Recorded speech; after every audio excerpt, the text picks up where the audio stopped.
da companheira Érica Cocai, a qual eu gostaria de agradecer pela iniciativa da realização dessa importante audiência pública para todo o corpo funcional do Banco do Brasil, todo o conjunto de trabalhadores, mas também para o povo brasileiro, por se tratar de uma instituição financeira pública que é um dos principais patrimônios do nosso país. Gostaria de saudar a todos os companheiros e companheiras que estão aqui neste plenário, acompanhando presencialmente a audiência, e também àqueles e aquelas que nos acompanham de forma virtual, participando desse importante debate. Também saudar a nossa querida Ana Magnólia, que é uma das pessoas que contribui muito com esse debate nosso e com a luta contra o adoecimento dos trabalhadores e trabalhadoras, e o nosso presidente do Sindicato dos Bancários de Brasília, o companheiro Eduardo Araújo. Colegas, nós estamos fazendo um debate de um dos principais patrimônios que existe no nosso país. É uma instituição bicentenária, que é patrimônio do povo, uma empresa pública, e, enquanto empresa pública, ela tem que prezar pelo interesse coletivo. Ela tem como função, tanto pela lei que atribuiu as funções como agente creditício, financeiro, que é a 4595 de 64, como a lei das estatais, ela tem a função de desenvolver um papel social importantíssimo em nosso Estado. E o Banco do Brasil, no início desse século, depois de um grande ataque que ele teve no final do século passado, passou a desenvolver esse papel de forma importante. Ele atuou e teve um impacto firme na economia do nosso país em momentos críticos. Tivemos, todo mundo aqui lembra, a crise de 2008, em que o Banco do Brasil, naquele momento, junto com outras instituições públicas, ele atuou de uma forma anticíclica para não permitir que a crise mundial afetasse o nosso país. Também tivemos depois, durante o governo da presidenta Dilma, o Bom para Todos, que era uma maneira de você reduzir a taxa de juros,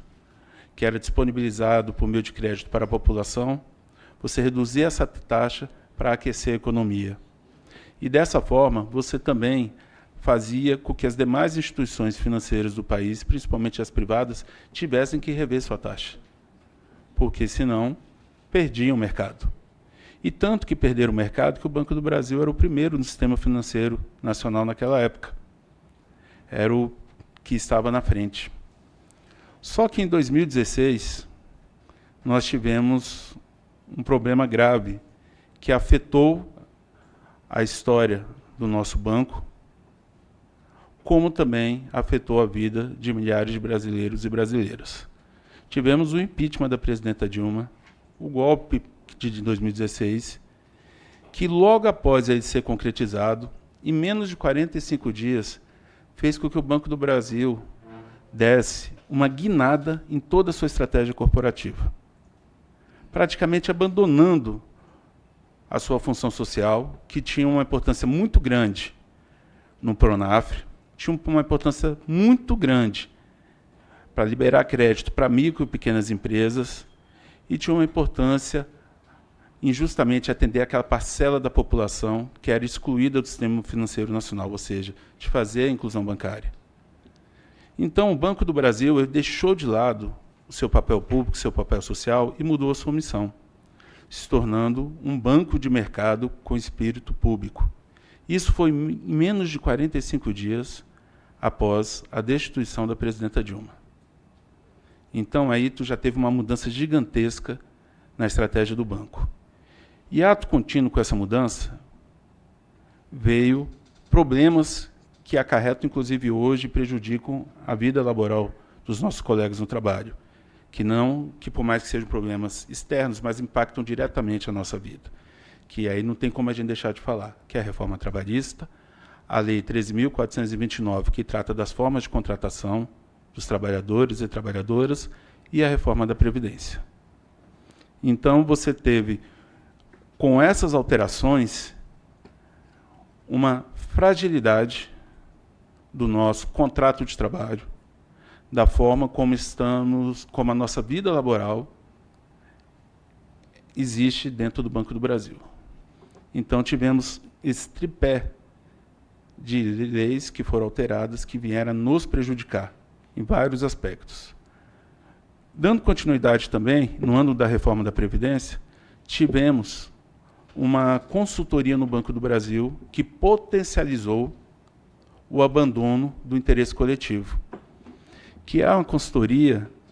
que fez com que o Banco do Brasil adotasse essa gestão do medo, que a nossa companheira Ana Magnoli estava falando, que é uma consultoria que fez com que a gestão que é aplicada na iniciativa privada, em especial no Banco Itaú,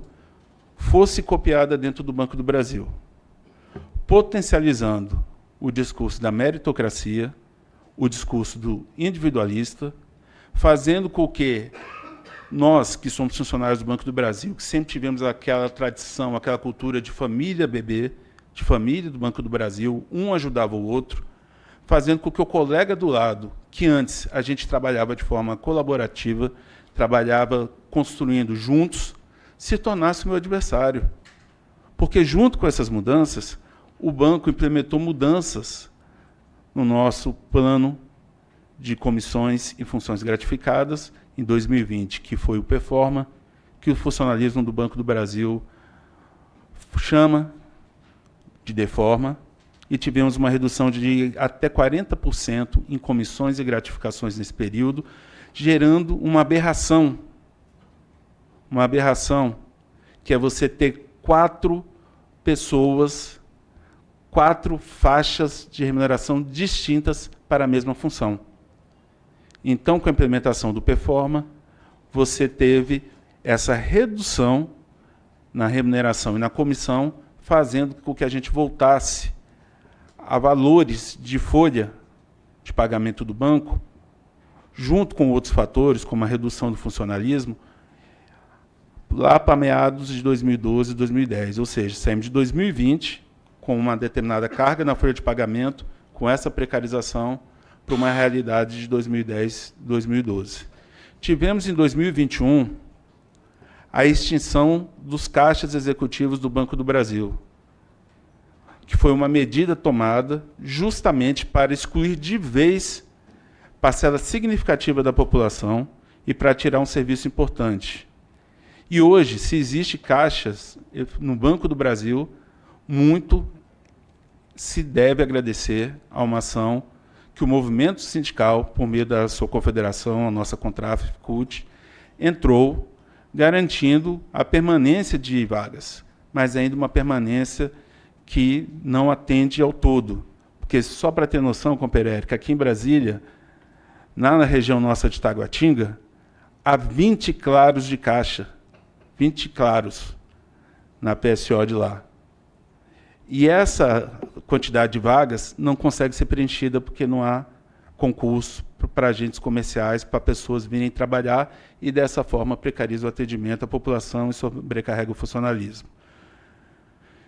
Com tudo isso, companheira, também tivemos uma redução gigantesca do número de agências e unidades de atendimento nos últimos 10 anos,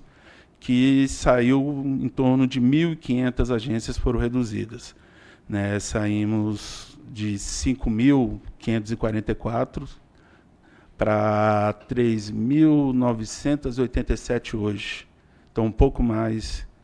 né, por volta de 1.500. E em termos de quadro de funcionários, de praticamente 110 mil funcionários para 85 mil.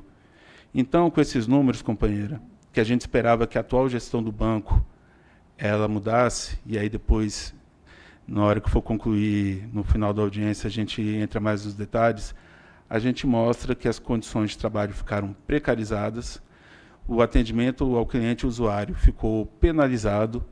e que a gente não consegue, dessa forma, garantir um ambiente laboral saudável que acaba potencializando o adoecimento e, infelizmente, fazendo com que a gente tenha até mortes dentro do nosso dia a dia, como ocorreram recentemente em Campo Grande, como tivemos um complexo Humaitá, início do ano, lá em Belém, 2 mortes, pessoas novas, né? Um teve um infarto, outro um AVC, tentativas de suicídio, como tivemos em Rondônia, e vários outros casos aí pelo país afora. Então, é uma situação alarmante que nos preocupa bastante, e por isso a gente mais uma vez agradece devido à importância dessa audiência pública. Obrigado, companheira. Eu gostaria de chamar o senhor Jefferson Meira, da Confederação Nacional dos Trabalhadores e Trabalhadoras do Ramo Financeiro da CUT, Contrafcut, para também compor a nossa mesa. E anunciar com muita alegria a presença do Ronaldo Lustosa, que é diretor de comunicação do Sindicato dos Bancários e Bancárias